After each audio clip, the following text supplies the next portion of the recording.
Assalamualaikum warahmatullahi wabarakatuh. Bismillahirrahmanirrahim. Alhamdulillahirabbil alamin. Allahumma shalli wa sallim ala sayyidina Muhammadin wa ala alihi wa ashabihi ajmain. Amma ba'du. Sidogiri selalu harmonis dengan habaib. Sudah maklum bahwa pesantren-pesantren besar dari dulu memiliki hubungan baik dengan mayoritas kalangan habaib atau klan Ba'alawi, termasuk pesantren Sidogiri, yaitu salah satu pondok pesantren tertua dan terbesar di Indonesia yang sudah menelurkan banyak orang-orang alim di seluruh penjuru Nusantara. Alumninya ribuan, bahkan sudah jutaan. Meskipun belakangan ini ada upaya dari kelompok minoritas yang tong kosong nyaring bunyinya, yang berusaha merenggangkan hubungan baik antara habaib dengan para kiai dan juga dengan pesantren melalui masalah pembatalan nasab, isu pemalsuan sejarah, framing-framing murahan dan sebagainya. Namun hal itu tidak sedikit pun mempengaruhi hubungan harmonis antara habaib dan para kiai, dan juga tidak mengurangi keyakinan para kiai dan santri mengenai bersambungnya nasab Ba'alawi kepada Rasulullah Sallallahu Alaihi Wasallam. Begitu juga dengan kiai dan santri Sidogiri. Perlu diketahui, Sidogiri hampir dalam setiap acara keilmuan biasanya mengundang kalangan habaib sebagai narasumber. Hal ini bisa Anda lihat di situs-situs resmi maupun media milik Sidogiri lainnya. Di antaranya adalah bahwa baru-baru ini pada acara pembukaan dan puncak hari jadi atau milad Pondok Pesantren Sidogiri ke-287, Sidogiri mengundang beberapa habib sebagai pengisi tausiah atau narasumber. Jadi camkan ini ya, sebagai narasumber. Artinya para habaib ini dispesialkan tidak cuma karena mereka sebagai dzurriyyah Rasulullah, tapi juga karena ilmunya. Acara milad ini juga dihadiri oleh majelis keluarga dan keluarga Pondok Pesantren Sidogiri, termasuk pengasuh, yaitu Kiai Haji Fuad Nur Hasan. Juga dihadiri para pengurus pesantren serta ribuan santri aktif Sidogiri. Maka kalian yang suka bilang jongos habaib, budak Yaman kepada para muhibbin, maka secara tidak langsung kalian menyematkan itu pada para kiai dan ulama-ulama yang meyakini habaib sebagai keturunan Rasulullah. Lalu yang kemarin bawa-bawa keluarga Sidogiri dan bawa nama Sidogiri dalam masalah nasab habaib ini, kemudian juga mengaku dekat dengan keluarga Sidogiri. Kamu ini sepenting apa bagi pesantren Sidogiri? Coba ngaca.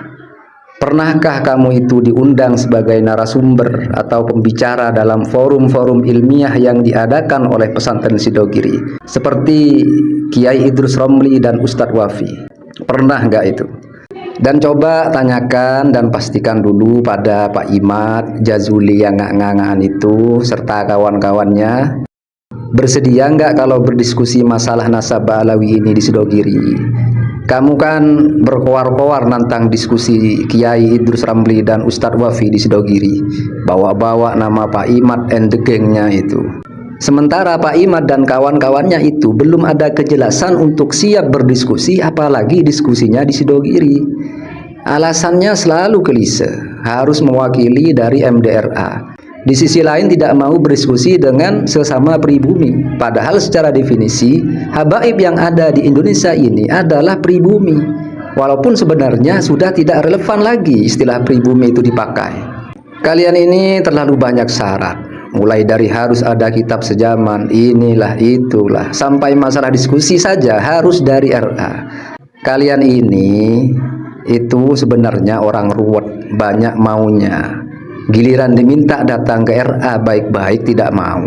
Coba kalian datang ke RA, kemudian ngajak diskusi di sana. Malah RA yang diminta menemui dan memenuhi permintaan kalian.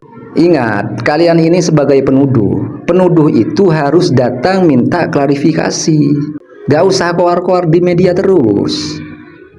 Makanya banyak pihak yang menduga kalau kalian ini bukan mencari kebenaran sebenarnya, tapi cuma cari sensasi dan butuh pengakuan. Cuman kadang kasihan kalian berkoar-koar memperjuangkan yang katanya kebenaran itu, tapi perjuangan kalian sia-sia. Sia-sia karena kalian mau menghantam ketetapan dan keyakinan para ulama. Kalau bagi yang waras, tentu tidak akan percaya pada kalian, apalagi mengikuti kalian.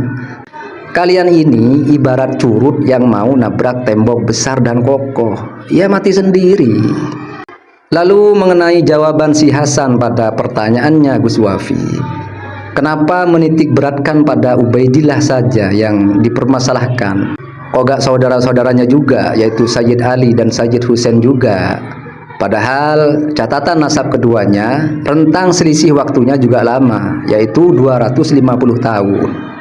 Ternyata jawaban si Hasan, karena keturunan Ubaidillah di Indonesia banyak yang tidak mencerminkan diri Nabi Muhammad. Kurang lebihnya seperti itu. Yaitu salahnya kamu. Yang disorot hanya Habib-Habib yang seperti itu, yang menurut kamu salah. Apa kamu sudah buta ya?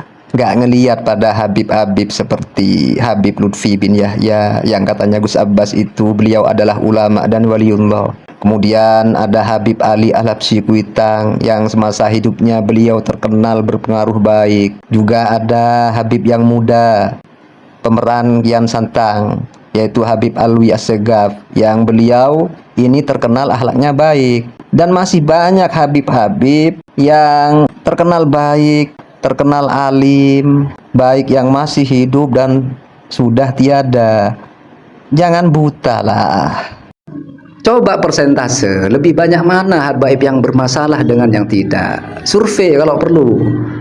Kamu ini sok-sokan kayak kenal semua habaib yang ada di Indonesia, yang dibahas di Indonesia. Terus yang di luar negeri berarti sah gitu ya? Kan sama-sama Ba'alawi itu. Kenapa ucapan kamu cuma menitik beratkan pada yang Indonesia?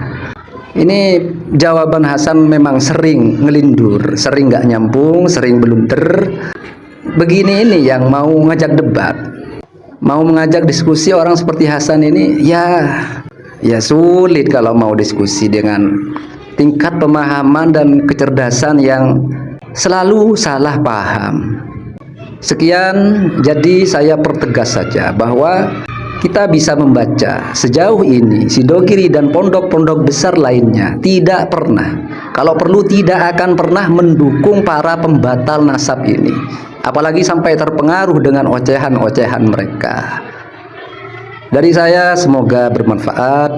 Hadanallahu wa iyyakum. Assalamualaikum warahmatullahi wabarakatuh. Gitu loh. Nanti setelah tabayun ke Sidogiri ya, tolong sampaikan kepada Ustaz Romli kapan siap berdebat dengan Kiai Imad dan timnya di pesantren Sidogiri. Nah, kemudian begini ya, Ustadz Wafi, saya itu waktu debat Banten kata dia, saya kan mengajukan pertanyaan ya, dari mana sanadnya Ali dan Husain? Kalau memang Anda menitik poinkan kepada al-isnadu indi minaddin, kan itu pada intinya ya, gitu loh. Kurang lebihnya begitu ya saya pahami gitu loh. Nah, jadi jangan hanya Ubaidillah saja. Kalau mau meneliti, ya saudara-saudaranya yang lain seperti Ali dan Husain itu ya, tolong dijawab juga, diteliti gitu loh. Itu kan yang saya tanyakan. Sampai Gus Ali Jazuli itu nggak loh, tapi kan dia minta sanad. Kalau minta sanad, saya juga mau tanya, Ali dan Husain itu sanadnya dari mana gitu loh. Begini Ustaz, ya, kita tidak ada kepentingan untuk meneliti keabsahan nasabnya Ali dan Husain. Kenapa? Karena keturunannya Ali dan Husain itu ya, itu kan ada di Timur Tengah gitu loh, ya. Nah, sementara keturunan daripada Abdullah atau Ubaidillah yang awalnya Ubaid itu, ya, itu kan banyak di Indonesia, gitu loh. Dan sering melakukan keonaran atas nama nasabnya, gitu loh. Sehingga kita bertanya nih, dia mengaku zuriyahnya Nabi Muhammad melalui jalur Ahmad bin Isa yang katanya punya anak Abdullah yang tidak pernah disebutkan oleh ulama-ulama An-Nasabah pada abad-abad yang lalu, ya. Tapi sikap, perilaku dan ucapannya itu jauh api daripada panggangnya, jauh panggang daripada apinya. Itu yang jadi masalah, gitu loh.